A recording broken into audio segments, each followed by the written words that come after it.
Mu kiganiro cy'uyu munsi icyo tugiye kugarukaho ni uburyo indege Falcon 50 yarashwemo n'uburyo byagenze maze kuraswa ako kanya.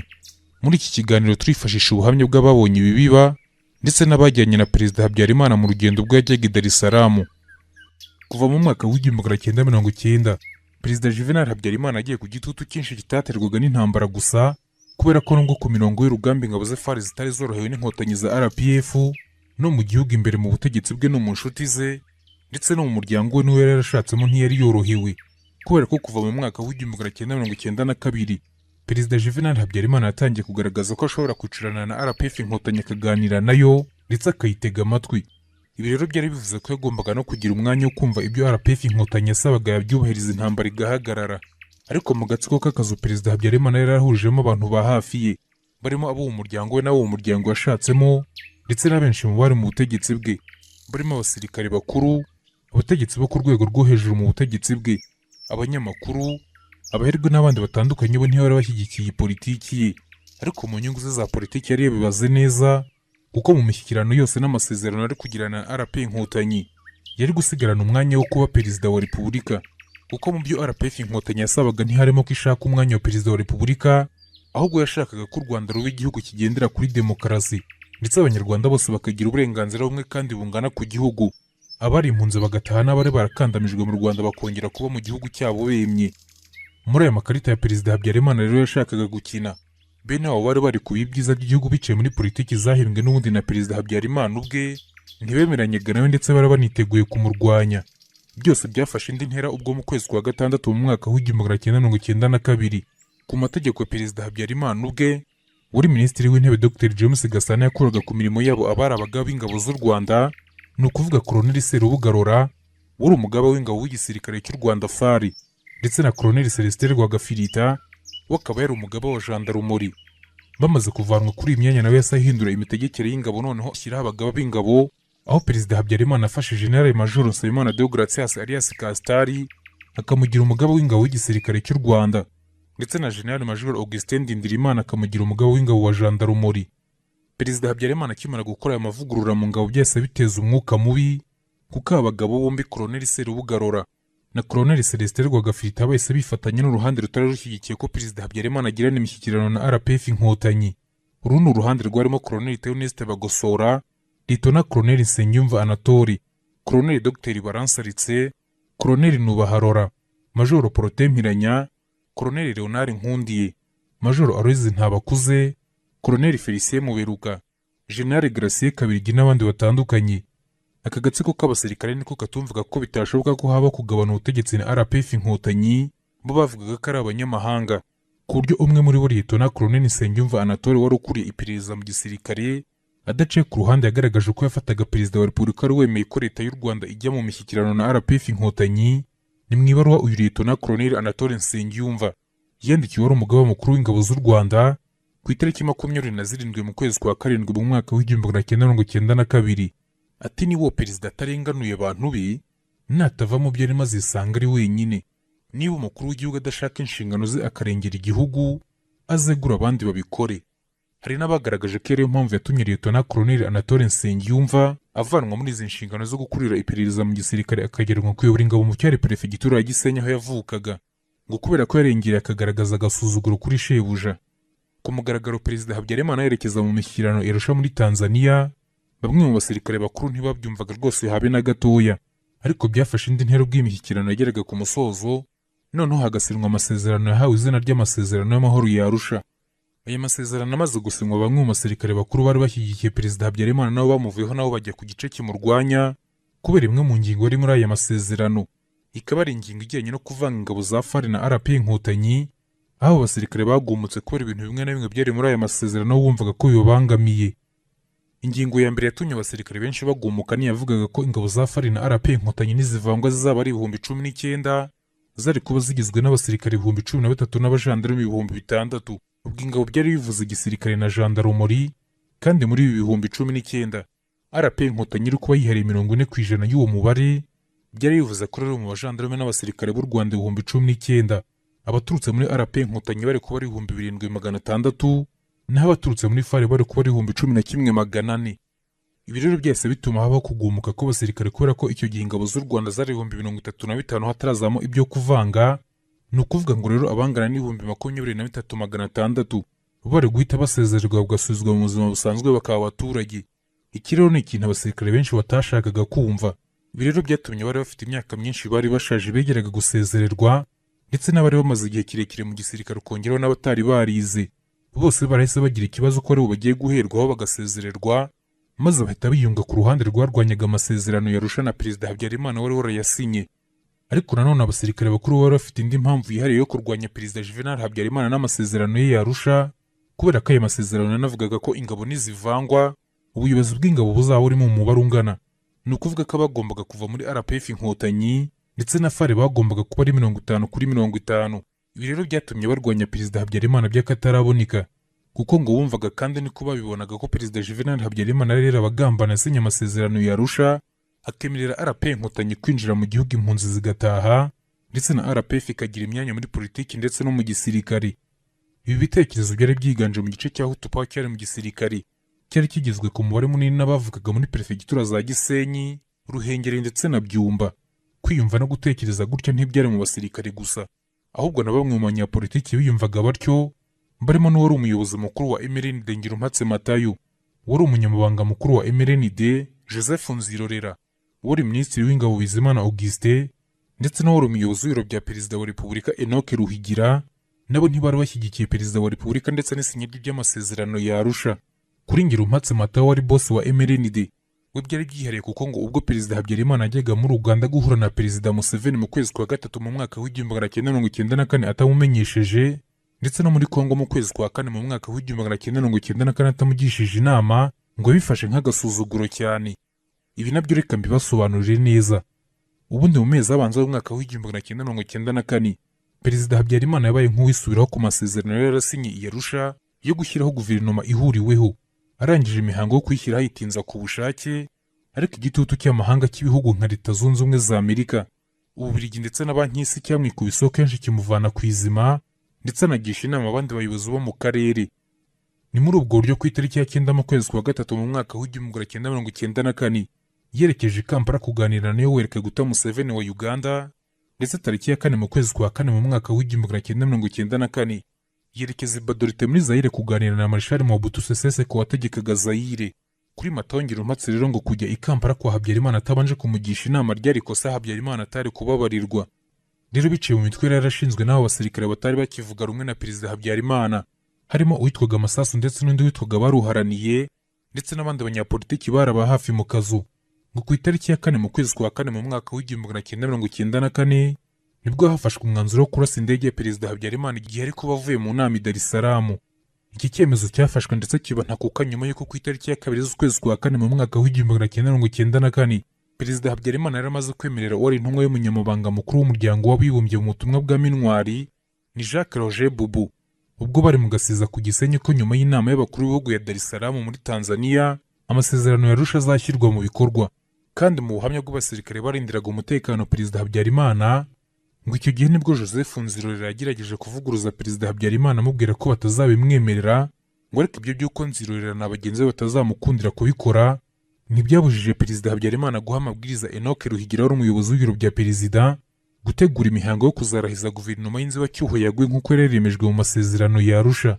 Ngo kimara gutanga iri tegeko ubwo nawe yarasinyiye kwicwa.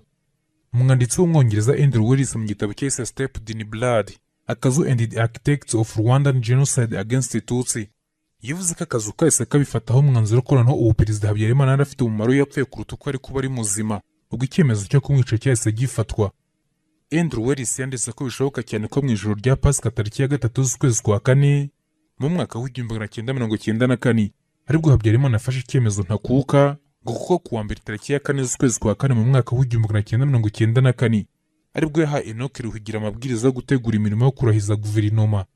Umushinga wo kwivugana Perezida Habyarimana wahise utegurwa vuba vuba kugira ngo uhite unashyirwa mu bikorwa mu rugendo rwavaga i Dar es Salaam. Mu mugambi n'umushinga wayobowe na Colonel Theoneste Bagosora kuva utangiye kugeza urangiye, unarebeye mu buryo ibintu byapanzwe n'uko byakozwe byari biteguye neza. Uyu mugambi ukimara kunozwa wahise ujya mu maboko ya Colonel Theoneste Bagosora, niwe wahise anashyiraho uburyo bwo gushyira mu bikorwa icyo gikorwa. nk'uko byagarutsweho muri raporo yakozwe na komisiyo yamenyekanye ku izina rya Mutsinzi, ikaba ariyo yakoze iperereza ku iraswa ry'indege ya Perezida Habyarimana Juvenal. Icya mbere cyakozwe na Bagosora nuko ubwe Bagosora yahise anavanaho amwe mu matumanaho ari guhuza abasirikare yose agasigara agenzurwa nawe gusa nta wundi uzi ibikorwa. By'umwihariko itumanaho ryahuzaga ishami ry'abasirikare barwanira mu kirere Lipala Commando ndetse n'ishami ry'abasirikare barindaga umukuru w'igihugu GP. Rero ubwo indege Falcon 50 yahagurukaga ku kibuga cy'indege mpuzamahanga cya Kanombe igana Arusha muri Tanzania, ngo umwanzuro wo kiza kuraswa igaruka i Kigali wari wamaze gufatwa kandi byagombaga kuba nta kabuza.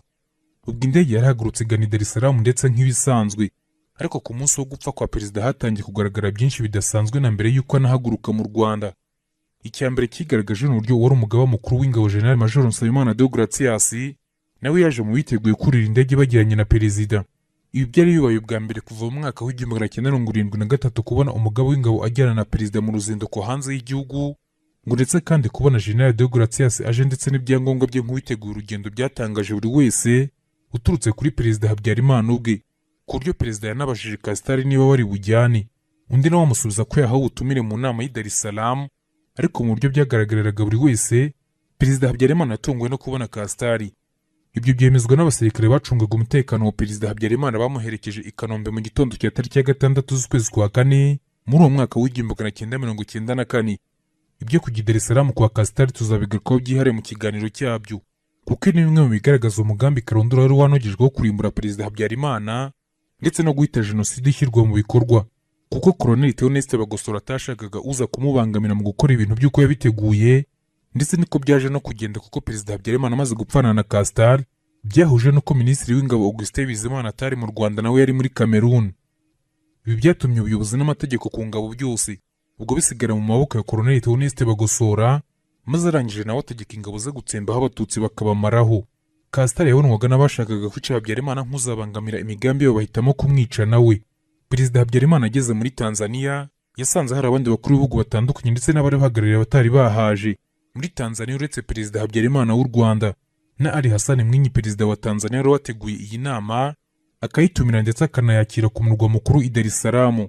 Hari n'abandi batandukanye bari bayitabiriye barimo perezida w'u Burundi Cyprien Ntaryamira, perezida wa Uganda Yoweri Kaguta Museveni ndetse na vice perezida wa Kenya. Ikindi kandi habuzemo perezida wa Zaire icyo gihe Marshal Mobutu Sese Seko, we wasubitse kuyizamo ku munota wa nyuma. N'ubundi iyi nama yari ifite intego yo kuvuga ku bibazo by'u Rwanda n'u Burundi. Inama yatangiye ku masaha ya 6 z'amanywa muri Tanzania ihita inahera ku kibazo cy'u Rwanda ku kanya, maze byihuse kuri iyi ngingo ijyanye n'iby'u Rwanda.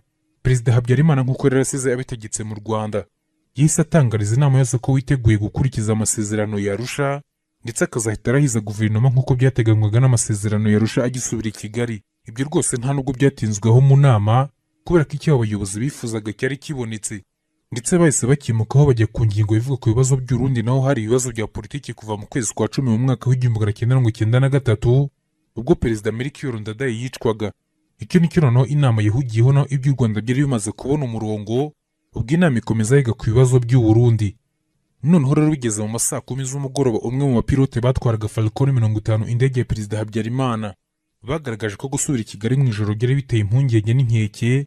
Nibwo rero aba bapilote begereye bamwe mu barindaga perezida bari basigaye barinze indege ndetse n'ibyari biyirimo, bababwira ko babafasha bakamenyesha perezida Habyarimana ko abapilote bifuza ko urugendo rwo gusubira i Kigali rwaba ku munsi ukurikiyeho guhari ku itariki ya 7 z'ukwezi kwa kane muri uwo mwaka w'1994.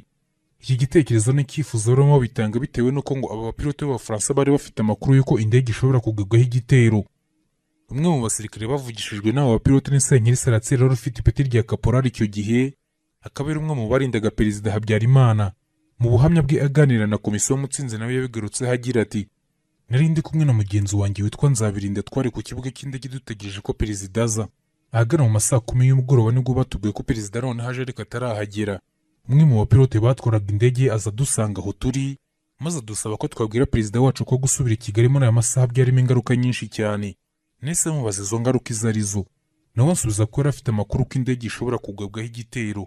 Nahise amubwira ko nta bubasha mfite bwo kugira icyo mbwira perezida, ariko nahise mwereka Majoro Mageza wari umuyobozi wa protokole, mubwira ko yagenda akabimubwira. Ako kanya nahise njya guhaya amakuru Majoro Mageza. Mu gihe twarimo tuvugana hahise haza abandi bakoraga ku ndege baza badusanga, nanjye mbaha umwanya bavugana na Mageza. Gusa sinumvise ibyo bavuganye, ariko nari ndi hafi aho nabonye Mageza agaragaza ibimenyetso by'uko rwose urugendo rwo gusubira mu Rwanda rwarinda kuka. Mu gihe abo bantu barimo bavugana, perezida yahise aza ibiganiro byabo bahita babisubika. Ibi nibyo Senkeri Saratiyeri yavuze agaragaza ko abapilote ba Falcon 50 bari bafite ikibazo. Ariko nanone ngo nubwo perezida yari aje ku kibuga cy'indege atashye, ariko benshi mu bayobozi ba Tanzania bari bamusabye ko yareka akazagenda bukeye, ngo ariko perezida Habyarimana ntiyabishakaga, ngo yifuzaga cyane kurara i Kigali. Mu buryo bwihariye byagarutsweho muri raporo y'umuryango w'abibumbye yakozwe kuri iyi nama yahuje abayobozi bakuru bo mu karere bari bahuriye i Dar es Salaam. Nanone ibi byagarutsweho na Kamana François, wari umwe mu bashinzwe umutekano wa perezida wanamugendaga iruhande. Nawe mu buhamya bwe aganira na komisiyo y'umutsinzi yabigarutseho agira ati: na mbere y'uko perezida yinjira muri sare inama yari kuberamo, na mbere y'uko inama itangira, wari umuyobozi wanjye Kapiteni Mujyambere Leonard yatumenyesheje ko perezida ari burare muri Tanzania. Ariko nyuma inama irangiye nabonye perezida ahita yerekeza ku kibuga cy'indege ako kanya, ndetse bamwe mu barindaga umutekano bagaragarije Colonel Sagatwa impungenge zo kugenda nijoro, ariko umwanzuro wo gutaha wari wamaze kuba ntakuka. Undi nawe washimangiye iyi ngingo ni Bwana Mvurirwe Nandi Jean Marie Vianney, wari umujyanama wa perezida Habyarimana mu bijyanye n'itangazamakuru kuva mu mwaka w'1992 kugeza mu mwaka w'1994.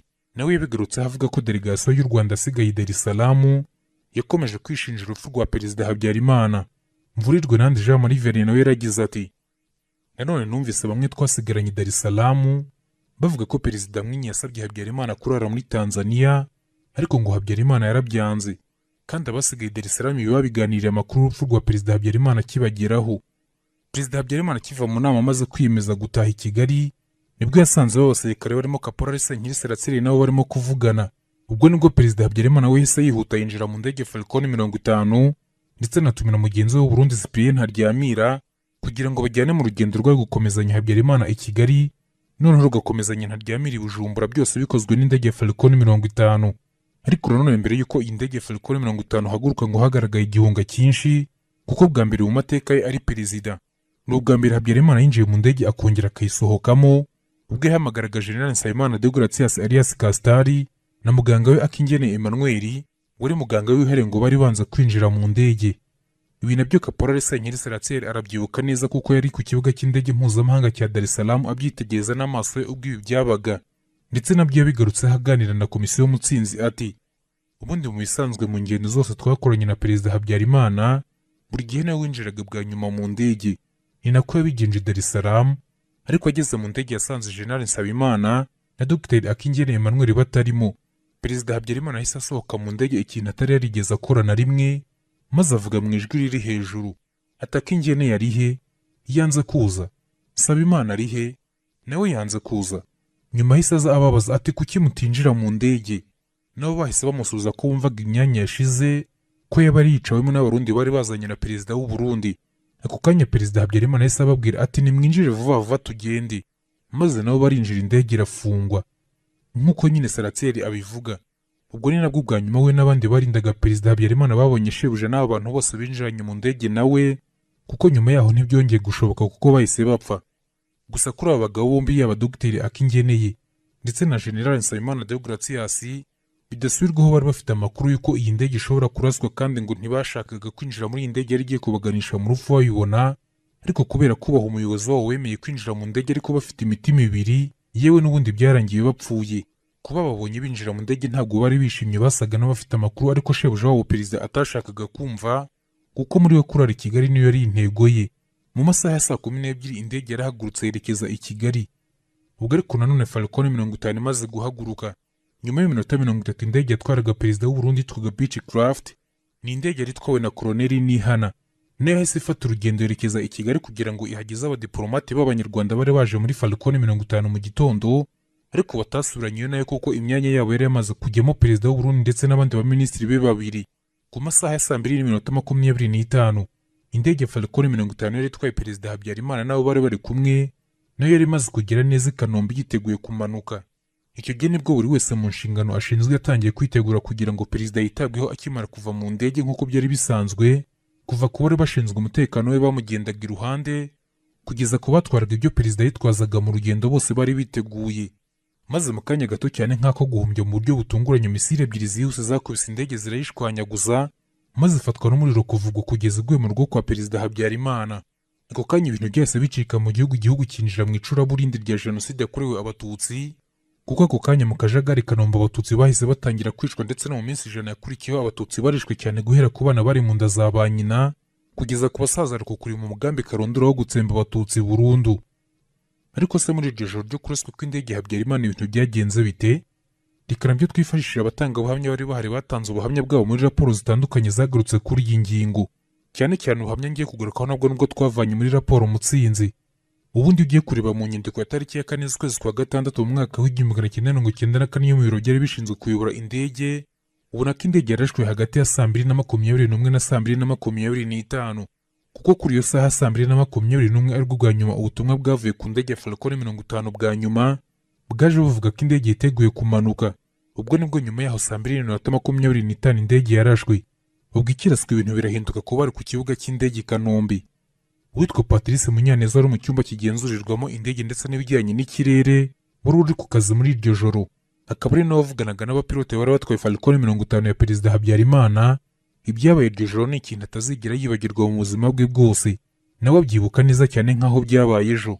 Ndetse by'iyi nkuru nawe yabibariye abari bagize komisiyo Mutsinzi. Mu magambo ye yaragize ati: nari ndi ku kazi muri iryo joro, nari nahageze mu masaha ya 12 z'umugoroba nsimbuye Ajida Gatera, ibigaragaza ko indege iri buze mu biganiro byari byagiye byandikwa, ariko ntabwo isaha nyayo indege yari buzire yari izwi. Nari ndi kumwe n'uwari umufasha wanjye witwa Aloyizi. Nibwo mu kanya gato ikibuga cy'indege cya Dar es Salaam cyatumenyesheje ko indege ifashe ikirere cya Tanzania iza mu Rwanda, kandi ko isaha iri kuhagera nibura ari 2:26. Mu masaha moya umupilote utwaye indege yatubwiye ko ari kwegera ikirere cy'u Rwanda. Ubwo nanjye nahise menyesha inzego zose bireba ko Perezida agarutse.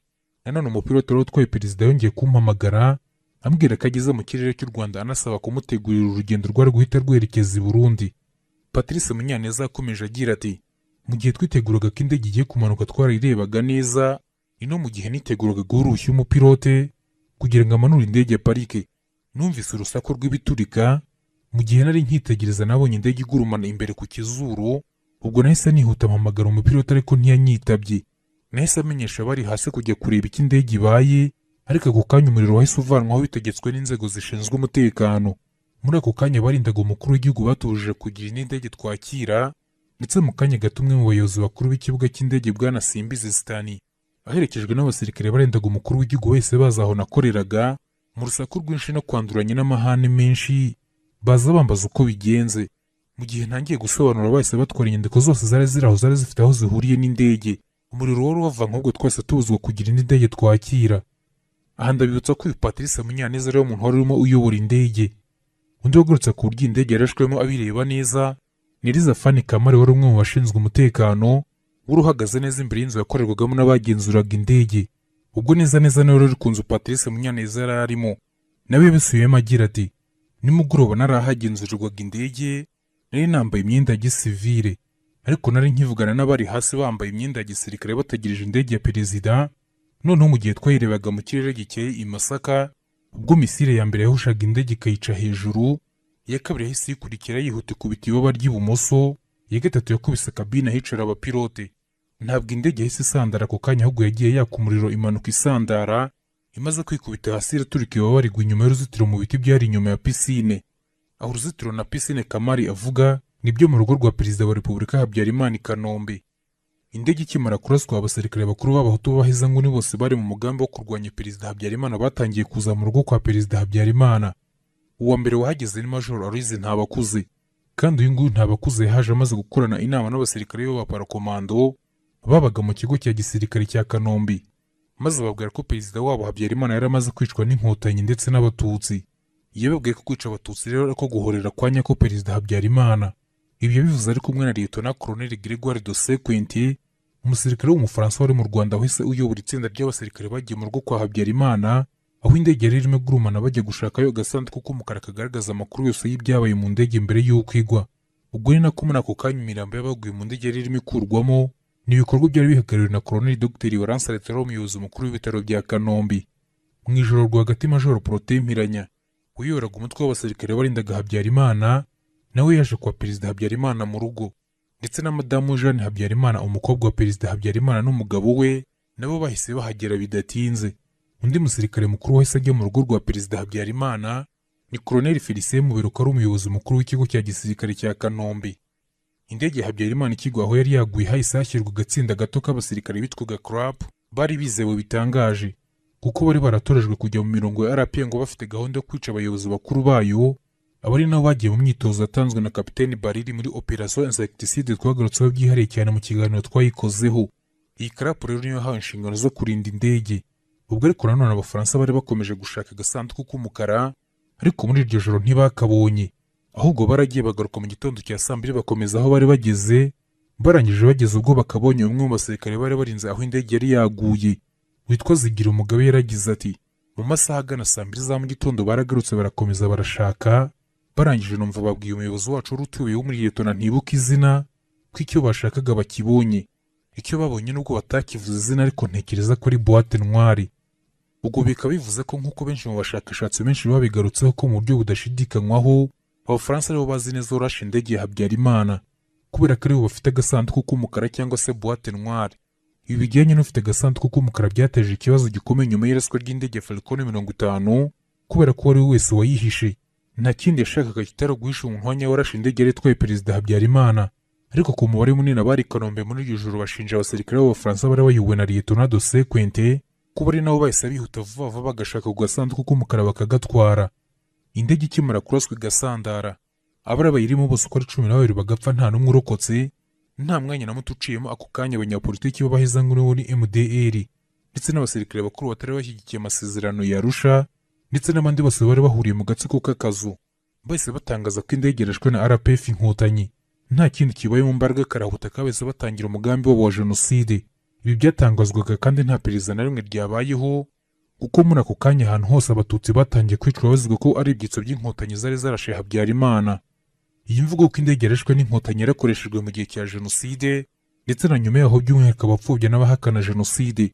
Iki gitekerezo nicyo cyagendeweho n'umucamanza Jean-Louis Bruguière ahamya icyaha ingabo zaho zari za RP Inkotanyi, ndetse mu mwaka wa 2006 anashyiraho impapuro zo gufata bamwe mu bayobozi ba leta y'u Rwanda bahoze mu buyobozi bukuru bw'ingabo za RP Inkotanyi. Ariko ibi birego yareze abo bantu byateshejwe agaciro n'inkiko zo mu Bufaransa ko nta shingiro bifite, aho ejo bundi mu kwezi kwa kabiri mu mwaka wa 2022 urukiko rusesa imanza mu Bufaransa rwafunze burundu iyi dosiye y'iperereza ku ihanurwa ry'indege ya Habyarimana nyuma yo gutesha agaciro ubujurire bw'imiryango ye bayiguyemo. Mu buryo bwumvikana neza umwanzuro w'uru rukiko watesheje agaciro iperereza ryari ryakozwe n'uyu mucamanza nagarutseho mu kanya witwa Jean-Louis Bruguière. Ibi byateshejwe agaciro nyuma y'aho bigaragajwe ko iperereza rya Jean-Louis Bruguière ryari ribogamye cyane ndetse ngo ryakozwe ku kagambane k'abahoze muri guverinoma y'u Rwanda bafatanyije na leta ya Jacques Chirac itarashakaga ko uruhare rwayo muri jenoside yakorewe Abatutsi rumenyekana.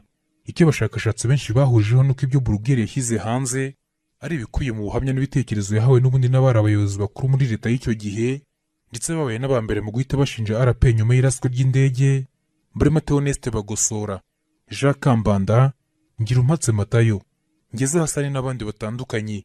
Rero ngaba nta kindi bari kumubwira kuko n'ubundi bose ubu bahamwe n'ibyaha bya jenoside yakorewe Abatutsi babihamwa n'urukiko mpanabyaha mpuzamahanga rwashyiriweho u Rwanda ICTR. Nanone ariko ibyo ntibyari bihagije, ahubwo iperereza rye ryavugurujwe n'abandi batandukanye bamusimbuye, kuko mu kwezi kwa gatatu mu mwaka wa 2007 yavuye mu bijyanye n'ubucamanza ashaka kujya muri politiki. Iki kirego yataye cyahawe Marc Travedic wese atangiza iperereza bundi bushya. Uyu rero yagaragaje ko indege yarashwe n'abahutu bahezanguni batari bashyigikiye amasezerano ya Arusha, bakaba barashakaga no gutsembaho Abatutsi burundu. Uyu ndetse yagaragaje ko ibyavuzwe na Jean-Louis Bruguière ko indege yarasiwe i Masaka ari ikinyoma cyambaye ubusa, ko ushingiye kuri siyanse na tekinike mu bijyanye na projectile indege itarasirwe i Masaka ngo igwe i Kanombe ku rugo rwa perezida nk'uko byagenze, aho haba ari kuri cyane. Ahubwo yagaragaje ko indege yarasiwe mu kigo cya gisirikare cya Kanombe cyangwa se hafi yaho aho bugufi. Abatangabuhamya bamwe bagaragaje ko misile yarashe iyi ndege yarasiwe mu kigo cya gisirikare cya Kanombe n'ubundi hari hasanzwe hitorezwa n'abasirikare ba leta mu bijyanye no kwitoza kurasa chat de tir, kandi aba bapanze kurasa Habyarimana bari bamaze gutegura uko biri bugende byo nibimara kuba. Icyambere ko ari guhita bashinja iki gikorwa RPF Inkotanyi ndetse bagahita batanga amategeko yo gutsemba Abatutsi, ndetse ibi niko byahise binakorwa. Ndetse abashinja igisirikare cya FARC kuba aricyo kirasiye Perezida Habyarimana bagaragaza impamvu nyinshi zirimo kuba indege ikimara kuraswa abasirikare ba Mintwari barindaga ikibuga cy'indege cya Kanombe ndetse n'inkengero zaho barangiye ko aribo barinda aho indege yari imaze kurasirwa. Bamwe mu bari muri Mintwari nka Colonel Eric Marshal Mubiryo uyoboye ingabo z'igihugu cye muri Mintwari yabigorotseho agaragaza ko ingabo za Mintwari zangiye kugera aho indege yaguye. Kuri we anibaza impamvu Bagosora wari ufite inshingano zo kuyobora igisirikare muri ako kanya yabangiye ko bagera aho ngaho. Kuri benshi bati rwose impamvu Bagosora yangiye Mintwari kugera aho indege yari yaguye nuko ibimenyetso byose bishinja FARI kuba ariyo yishe Perezida Habyarimana byagaragaraga aho ngaho indege yari imaze gusandarira. Rero ntabwo FARI ari kwemera ko ibyo yakoze bijya hanze. Ikindi nanone leta y'u Rwanda icyo gihe yanze ko hakorwa iperereza kurasha iyo ndege, aho General Romeo Dallaire wari uyoboye ingabo za Mintwari yashakaga gutumiza itsinda ry'Abanyamerika ryari muri Somalia ngo rikore iperereza. We yagaragaza ko ryari kugera mu Rwanda vuba, ngo ariko leta y'u Rwanda icyo gihe yavugaga ko yifuza itsinda ry'Abafaransa ko ari ryo ryakora ako kazi. Ibi nabyo byongera gutuma abahamya ko FARI ariyo yarashe Habyarimana bagira bati nta kabuza leta y'u Rwanda yashakaga ko Abafaransa aribo bakora iperereza kuko aribo bari guhishira leta ibanga ryabo, ngo n'Abanyamerika bari kwitabaza bakagaragariza isi yose ko FARI ariyo yiciye umugaba wayo w'ikirenga. Rero dusoza mu magambo make kuri raporo zose, usibye Burugire yateshejwe agaciro n'urukiko ndetse n'ibirego byayishingiweho, ariko raporo yakozwe na komisiyo y'Umutsinzi mu mwaka wa 2010 ndetse na raporo yakozwe na Marc Travedic wasimbuye Burugire kuri iyi ngingo yashyizwe hanze mu mwaka wa 2012, ndetse n'irindi perereza ryakozwe n'itsinda ryari riyobowe na Kapiteni Sean Morehouse wakoze iperereza ku iraswa ry'iyi ndege abisabwe na General Guy Toussaint wasimbuye Dallaire kuyobora ingabo z'umuryango w'abibumbye mu Rwanda Mintwari. Izi raporo zose zagaragaje ko bidasubirwaho indege Falcon 50 yarashwe n'igisirikare cya FARI. Ni mu mugambi munini wacuzwe igihe kirekire n'abasirikare bakuru batari bashyigikiye amasezerano ya Arusha bari bayobowe na Colonel Theoneste Bagosora, ndetse kandi ku rundi ruhande uyu mugambi wari urimo n'abayobozi bakuru ba MRND barimo Ngirumpatse Matayo na Joseph Nzirorera, ndetse kandi ukaba warahawe umugisha n'akazu kari kayobowe na Madamu Agatha Kanziga Habyarimana na musaza we Zigira Nyirazo Prote bakundaga kwita Menseze Dugwe Kabere muramu wa perezida. Aha niho benshi bahera banegeka urupfu rwa Habyarimana ku mugore we Agatha Kanziga bari bamaranye imyaka isaga 30 babana. Rero aka gatsiko kanini gutya kari gahuriye ku bitekerezo by'ubuhezanguni bw'uko ibyiza by'igihugu ari iby'abahutu ko ari bo bonyine bagomba kubitunga bakanabigiraho ijambo, n'abatutsi ari abanzi b'igihugu abagome bayo bagomba gutsembwa burundu. Niko gashinjwa kwica Habyarimana kakanatangiza jenoside, kashakaga kwicisha inyoni ebyiri ibuye rimwe, kakivuga Habyarimana kakanabigira urwitwazo mu kwica abatutsi, ndetse niko babigenje kandi birakunda. Nuko nk'uko rero Perezida Habyarimana yishwe nabo bari barateguranye umugambi wa jenoside igihe kirekire, ngo kwica Habyarimana byabaga amahirwe y'uko amasezerano ya Arusha ahagarara burundu ntabagishyizwe mu bikorwa. Ikindi batekerezaga nuko byari amahirwe meza kwikiza abatutsi muri jenoside, ndetse bikaba n'impamvu gushoza intambara kuri RP Inkotanyi bakayitsinda burundu nk'uko babyiyumvagamo. Ariko ibyo byose kuri bo byabaye kubara nabi cyane, bituma ahubwo bibaviramo gutsindwa burundu nk'uko byagarutsweho n'umwanditsi w'Umufaransa Gerard Prunier mu gitabo cyahise Histoire d'un génocide. Ati yo niyo mpamvu yabo yo gutsindwa bitavugwa, kuko inkotanyi za RPF zari ziyobowe nyakubahwa Perezida wa Repubulika Paul Kagame zabahaye isomo ry'intambara zibatsinda buri santimetero ku yindi, zihagarika jenoside zinabohora u Rwanda. Maze abanyuma y'amezi 3 batangije jenoside bisanga bahindutse impunzi, ndetse bari no gushakishwa n'ubutabera mpuzamahanga ngo baryozwe amaraso y'abatutsi b'inzirakarengane bari bamennye. Iki kiganiro mu kugitegura twifashishije ubuhamya bw'abantu batandukanye bari iruhande rwa Perezida Habyarimana ku munsi we wa nyuma, ndetse n'abandi batangabuhamya biboneye n'amaso yabo indege Falcon 50 iraswa. Ndetse hari naho nsoroje iki kiganiro nshimira mwese mwadukurikiye, asigaye naho utaha mu bindi